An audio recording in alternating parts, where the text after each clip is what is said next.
தமிழ் இலக்கிய வரலாற்று பரப்பில் ஒரு மாபெரும் கவிஞனாக திகழ்பவர் புரட்சி கவிஞர் பாரதிதாசன் அவர்கள்.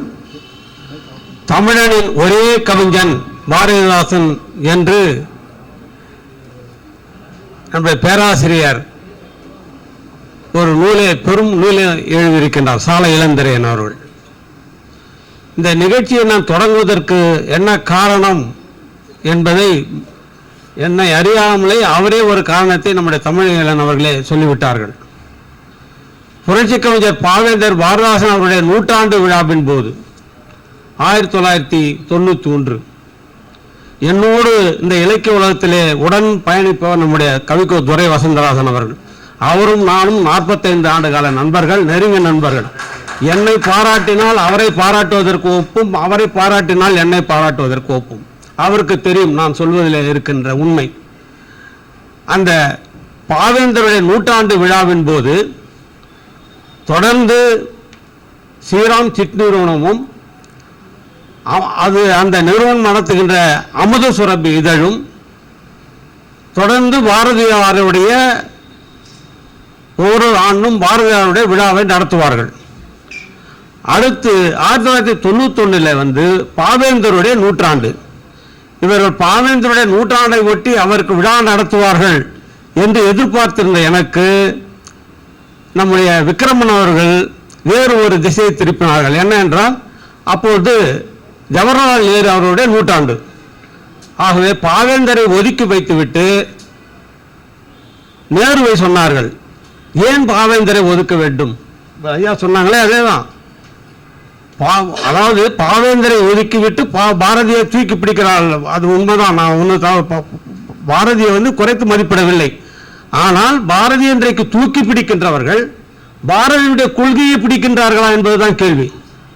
பாரதி சொன்னால், என்னுடைய மகள் ஏதோ ஒரு நாட்டுக்கு சென்று அப்பா நான் இவரை திருமணம் செய்து கொண்டேன் என்று சொன்னால், ஒரு தாழ்த்தப்பட்டவன் திருமணம் செய்து கொண்டேன் சொன்னால் நான் எவ்வளவு மகிழ்ச்சி அடைவேன் தெரியுமா என்று சொன்னவன் பாரதி.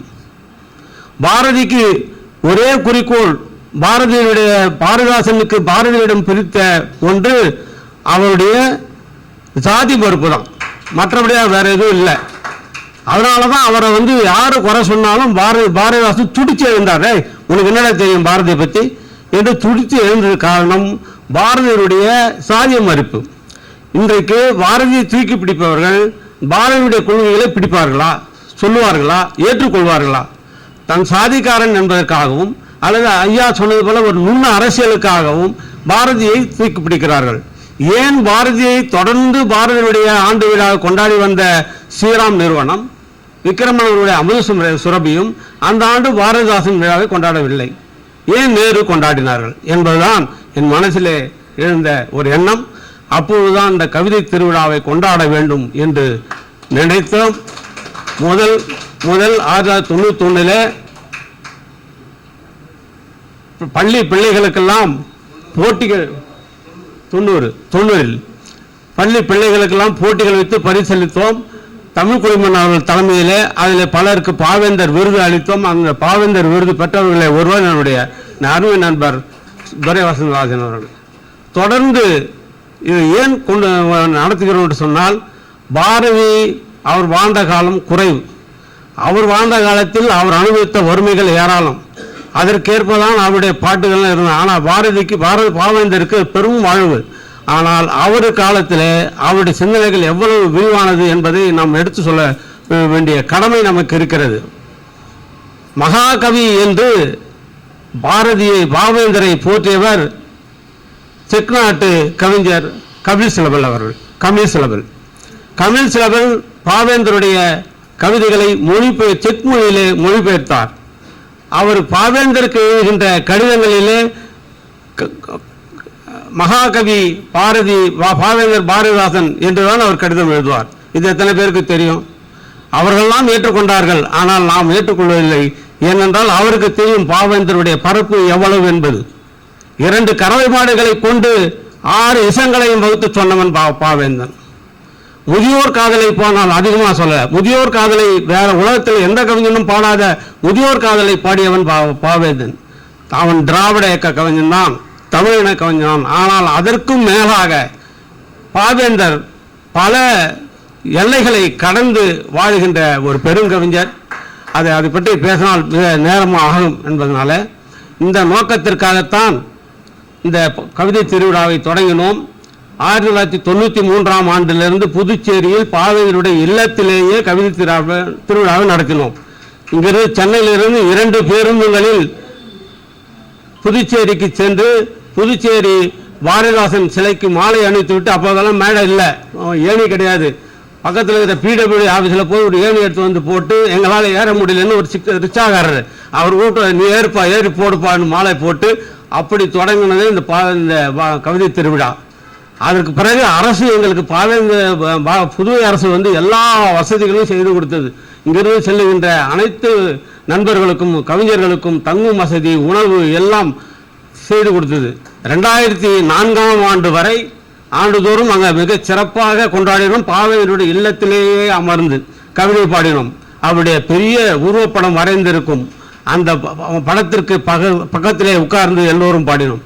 ஆனால் அது பொறுக்க முடியாத சிலர் ஏதோ சூழ்ச்சி செய்து அங்கிருந்து நாங்கள் வருவது தீவிரவாதிகள் சென்னையிலிருந்து வருகிறார்கள் என்று நாளிதழில் 4 பக்கம் 4 காலத்தில் ஒரு செய்தியை எங்கள் மீது அவதூறு பரப்பினார்கள். அதிலிருந்து 2005ஆம் ஆண்டிலிருந்து சென்னையிலே இன்று வரைக்கும் ஏறக்குறைய 20 ஆண்டுகளாக நடத்தி கொண்டு இருக்கின்றோம்.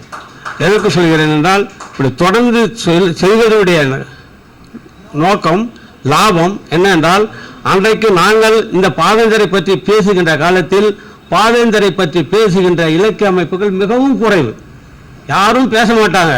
அப்படின்னா ஒருத்தர் யாராவது தெரிஞ்சவர்கள் ஒரு கவிதை எழுதி வச்சுட்டு போயிடுவாரே தவிர, ஆனால் அமைப்புகள் நடத்துவதே இல்லை. ஆனால் இன்றைக்கு பெரிய அளவில் எல்லா தமிழ்நாடு முழுவதும் அந்தந்த அமைப்பு பல அமைப்புகள் இன்றைக்கு பாவேந்தருடைய விழாவை நடத்துகின்றார்கள் என்று சொன்னால் அது உண்மையிலேயே நான் பெருமை அடைகின்றேன். ஏனென்றால் அந்த கொண்டு சென்று சேர்த்தவர்களில் நானும் ஒருவனாக இருப்பேன் என்று நினைக்கிறேன்.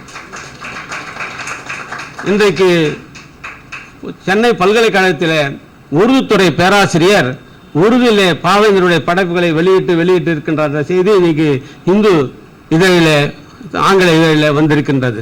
இதெல்லாம் பாவேந்தருக்கு கிடைத்த பெருமை. அந்த பெருமையை மீண்டும் நினைக்க வேண்டும். அதாவது பாவேந்தரை என்ன நினைத்துக் கொண்டார், அவர் வந்து திராவிட இயக்க கவிஞர், பகுத்தறிவாதி, கடவுள் மறுப்பாளர் என்ற அந்த அளவோடு பாவேந்தரை பார்த்து விடுகிறார்களே தவிர அவருடைய கவிதைகளை உள்ளே சென்று பார்ப்பவர்கள் மிகவும் குறைவு, ஆழ கற்பவர்கள் மிக குறைவு. வேற்று கண்ணோட்டத்தோடு அவரை பார்க்கிறார்கள். அப்படி பார்க்கக்கூடாது. உலக கவிஞர்களோடு ஒப்பிட்டு வைத்து போற்றக்கூடிய மிகப்பெரிய ஆற்றல் படைத்தவர் புரட்சி கவிஞர் பாவேந்தர் பாரதிதாசன் என்பது எங்களுடைய தீர்க்கமான முடிவு.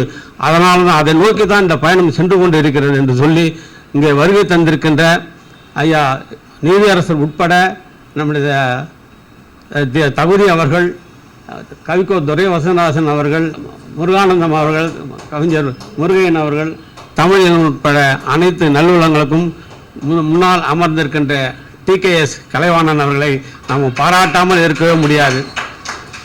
அண்மையில் ராஜா அண்ணாமலை மன்றத்தில் 2 நாட்களுக்கு முன்னால் ஒரு பெரிய இசை நிகழ்ச்சி, அதில் அவர் சீர்காழி கோவிந்தராஜன் குரலில் பாடினார். திரையிசப்பால் சீர்காழி கோவிந்தராஜன் குரலில் பாட முடியுமா? அப்படியே இருந்தது காதலிக்க நேரமலை படத்திலிருந்து. இப்படி வருகை தந்திருக்கின்ற உங்கள் அனைவருக்கும் நன்றி தெரிவித்து, என்னுடைய நோக்க வரை என்பது இந்த நோக்கத்திற்காகத்தான் தொடங்கினோம். இன்றைக்கு எல்லோருமே இன்றைக்கு பாவேந்தரை பாராட்டுகிறார்கள், போழுகிறார்கள் என்பது நிறைவாக இருக்கிறது. நாங்கள் அன்றைக்கு புதுச்சேரிக்கு சென்றுவிட்டு வந்தோம்.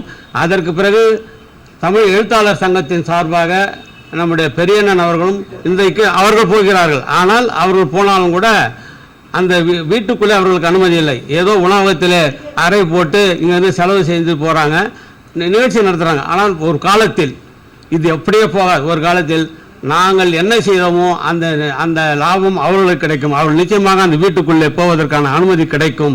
ஆக எங்களுடைய எண்ணம் வந்து நிறைவேறும் என்ற நினைப்போடு நன்றி தெரிவித்து விடைபெறுகிறேன். நன்றி, வணக்கம். தான் ஏன் தொடங்கினோம் என்பதும் இன்று பாவேந்தர் அதிக இடங்களில் பேசப்படுகிறார் என்பதையும் சொன்னாங்க. ஐயா சொன்னதில் இங்க இருக்கக்கூடிய கவிஞர்கள், படைப்பாளிகள் தெரிந்து கொள்ள வேண்டிய ஒரு முக்கியமான செய்தி என்னன்னா, ஊடகத்தில் இருக்கிற அரசியல் ஊடகத்தில் மட்டும்தான் நமக்கு மட்டும்தான் தமிழ் தீவிரவாதிகள் என்று பெயர்.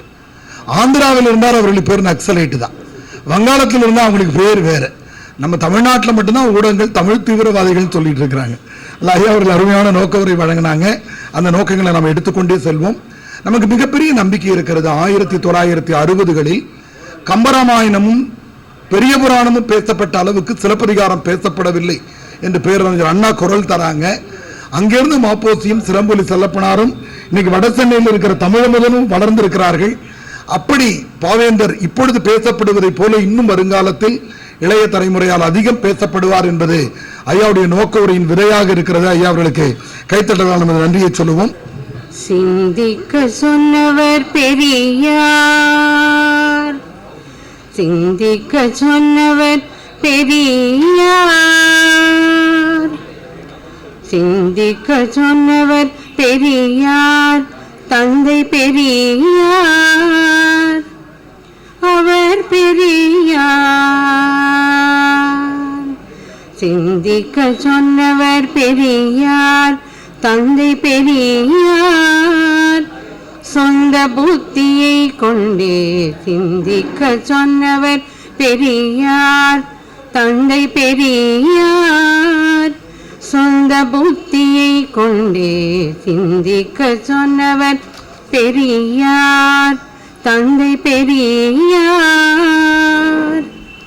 அவர் பெரியார். முந்தைய காலத்தின் முறைகளையே முழுவதும் புரிந்து கொள்வதற்கே, முந்தைய காலத்தின் முறைகளையே முழுவதும் புரிந்து கொள்வதற்கே, சிந்தையை நன்றாய் தெளிவாக்கி, சிந்தையை நன்றாய் தெளிவாக்கி, சிந்தையை நன்றாய் தெளிவாக்கி, சீருடன் பகுத்து ஆராய்ந்து சிந்திக்க சொன்னவர் பெரியார், தந்தை பெரியார், சொந்த புத்தியை கொண்டே சிந்திக்க சொன்னவர் பெரியார், தந்தை பெரியார், அவர் பெரியார். சாதி பிரிவினைகள் ஏன், சாத்திர விதிமுறைகள் ஏன், சாதி பிரிவினைகள் ஏன், சாத்திர விதிமுறைகள் ஏன், ஆதிக்க நடைமுறை ஏன், அநீதி தீண்டாமை ஏன், ஆதிக்க நடைமுறை ஏன், அநீதி தீண்டாமை ஏன், பாதிக்கப்படுவோர் யார், பலனடைந்து வாழ்வோர் யார், பாதிக்கப்படுவோர் யார், பலனடைந்து வாழ்வோர் யார், ஏதும் அற்றோர் யார், ஏமாற்றி பிழைப்பவர் யார், ஏதும் அற்றோர் யார், ஏமாற்றி பிழைப்பவர் யார், மோதி உடைத்து முழுதாய் இங்கே மாற்றம் காண முருகா எதையும் சிந்திக்க சொன்னவர் பெரியார், தந்தை பெரியார், சொந்த புத்தியை கொண்டே சிந்திக்க சொன்னவர் பெரியார், தந்தை பெரியார்.